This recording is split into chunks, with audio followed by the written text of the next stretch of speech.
신명기 9장에서 보면 모세는 출애굽 2세대들에게 이스라엘의 반역과 이에 대한 하나님의 진노를 상기시키고 있습니다. 모세의 간절한 기도가 없었다면 이스라엘은 몇 번이고 진면되었을 것이 분명합니다. 하나님은 모세의 기도를 들으시고 다시 이스라엘 백성들을 용서하십니다. 따라서 이스라엘 백성들에게 모세와 같은 지도자가 있었다는 것이 얼마나 큰 은혜였는지 모릅니다. 자신들을 중재해 줄 사람, 이스라엘 백성들과 하나님과의 관계를 회복하기 위해서 헌신된 지도자, 이 사람이 바로 참 중보자이신 예수 그리스도를 예표하는 모세였습니다. 그러므로 신약 시대를 살아가는 우리는 정말로 하나님으로부터 큰 은혜를 받은 자들입니다. 왜냐하면 모세보다 더 큰 예수 그리스도께서 직접 우리의 중보자가 되시고 또한 참 목자가 되어주셔서 하나님과 우리와의 관계 가운데 매일마다 기도하시며 우리를 지켜주시기 때문입니다. 그러니 우리도 이 세상을 살아가며 주님과의 언약을 기억하면서 외롭지 않은 인생을 살아갈 수 있게 되는 것입니다. 하나님은 모세에게 오늘 보면 두 돌판을 다듬어서 가지고 산으로 올라오라고 명령하십니다. 그러면서 다시 이스라엘 백성들에게 십계명을 주시고 계십니다. 2절에 보시면 내가 깨트린 처음 판에 쓴 말을 내가 그 판에 쓰리니 너는 그것을 그 궤에 넣으라 하시기로. 여러분, 이건 역시 하나님의 은혜였습니다.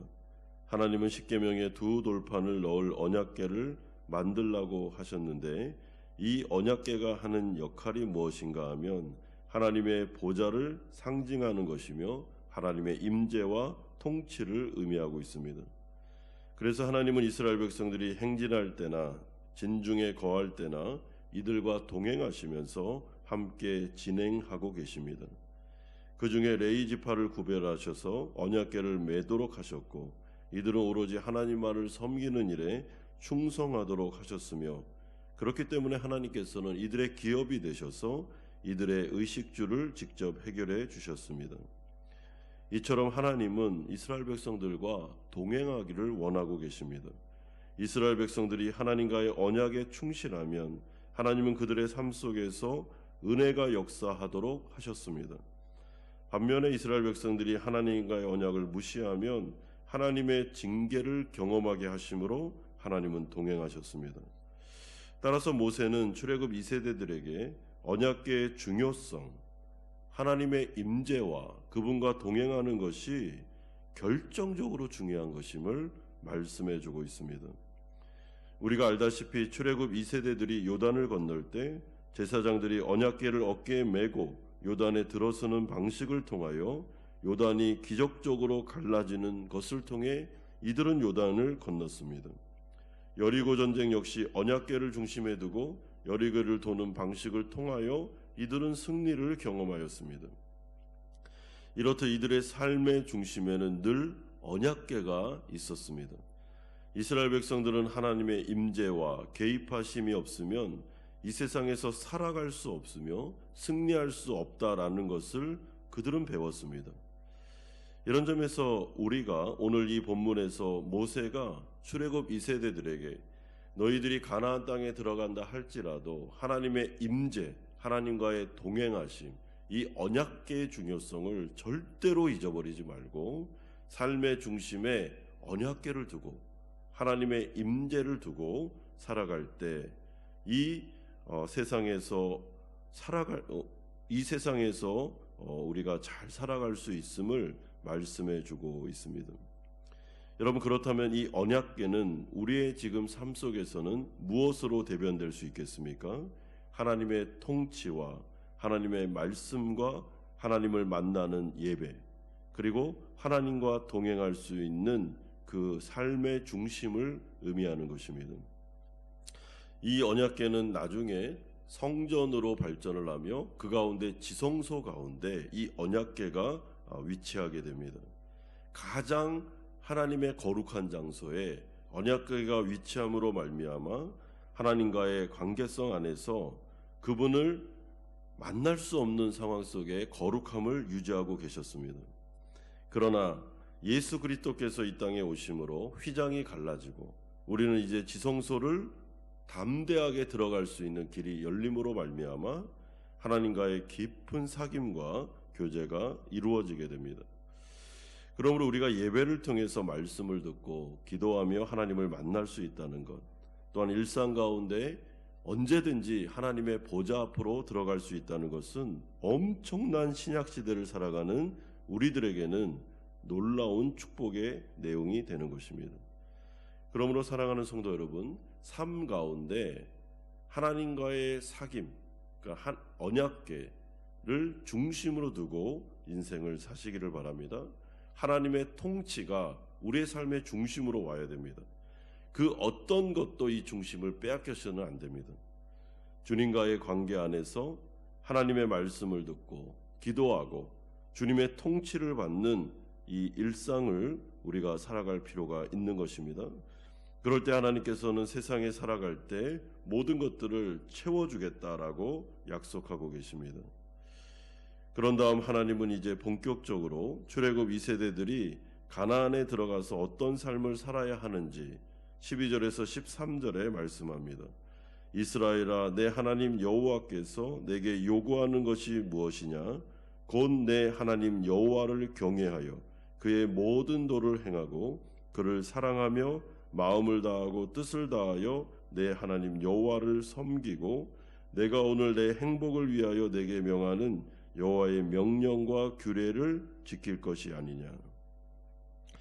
하나님이 요구하시는 것이 무엇이냐 분명하게 알려주죠. 여러분, 그런데 이 신명기의 말씀을 읽으실 때 중요한 포인트가 있습니다. 그것은 이 말씀은 구원받은 백성에게 주신 것이라는 것입니다. 여러분, 요 순서가 바뀌면, 그러니까 신명기의 말씀을 잘 순종해야 구원받을 수 있다, 이렇게 생각하면 율법주의로 가는 것이고, 복음주의는 이미 구원받은 백성들에게 당연히 하나님이 요구하시는 것을 지금 말씀하고 계시다라고 보셔야 이게 복음주의로 가게 되는 것입니다. 그렇기 때문에 이것은 마땅한 요구가 되는 것이죠. 마치 이와 같습니다. 한 남자와 한 여자가 결혼을 하게 됩니다. 그리고 결혼을 한 다음에 그때 요구하는 것입니다. 이제는 나만 사랑해주고 나만 바라봐 달라고. 그러면 내가 모든 것을 책임져 줄 거니까 하면서 결혼 언약을 맺는 것과 똑같습니다. 여러분, 결혼 전에는 나만 바라보고 나와 언약 관계처럼 그렇게 해달라고 할 수가 없습니다. 그 결혼 전이기 때문에, 그때는 아직 결혼하지 않았기 때문에 다른 남자들도 다 바라볼 수 있는 것입니다.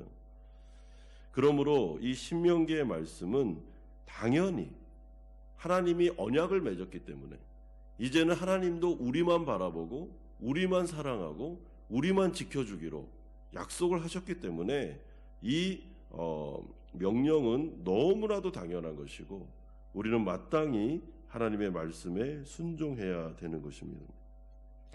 그러므로 16절은 이렇게 말씀합니다. 그러므로 너희는 마음의 할례를 행하고 다시는 목을 곧게 하지 말라라고 말씀합니다. 여러분, 결국 출애굽 1세대들의 문제를 지적하는데, 여러분, 이들이 마음의 할례를 받지 못했기 때문에, 그러니까 마음이 완악했기 때문에 그들은 하나님을 향하여 마음의 성향이 삐뚤어져 있었고 늘 왜곡된 눈으로 하나님을 바라보았으며 하나님을 사랑할 수가 없었습니다. 그러나 이들은 이제 요단을 건너게 됩니다. 그리고 가나안 땅으로 들어가게 되죠. 그렇기 때문에 이 출애굽 2세대들은 하나님을 바라보면서 주님의 놀라운 은혜를 경험하면서 마음의 할례를 받았기 때문에 여러분, 이제는 하나님을 사랑할 수 있게 되었다라고 말씀해주고 있습니다.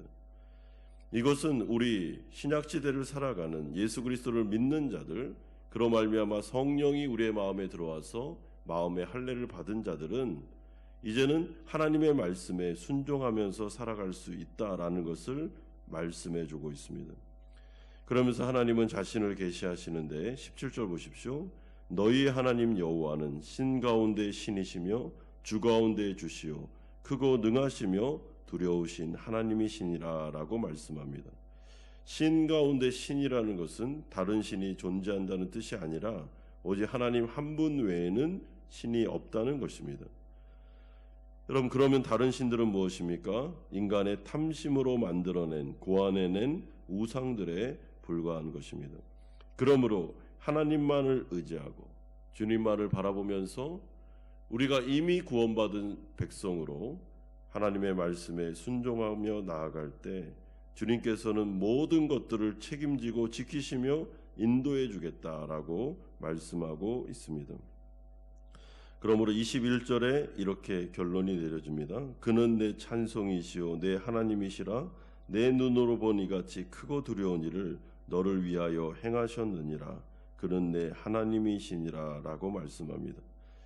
내가 본 모든 두려운 일을 너를 위하여 행하셨다. 과거형이죠.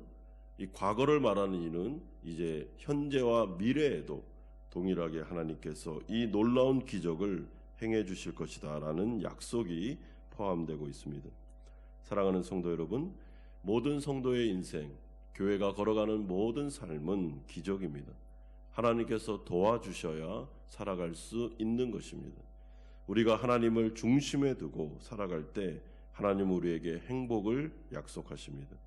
오늘 이 시간에도 우리가 기도하는 자리로 나아갈 때 하나님 앞에서 중심을 바로잡고 하나님 앞에 사랑 고백을 드리심으로 하나님께서 나의 인생을 책임져 주신 것을 믿고 우리의 모든 기도 제목을 하나님께 올려드려 응답받는 귀한 시간 되시기를 주 예수 그리스도의 이름으로 축원드립니다.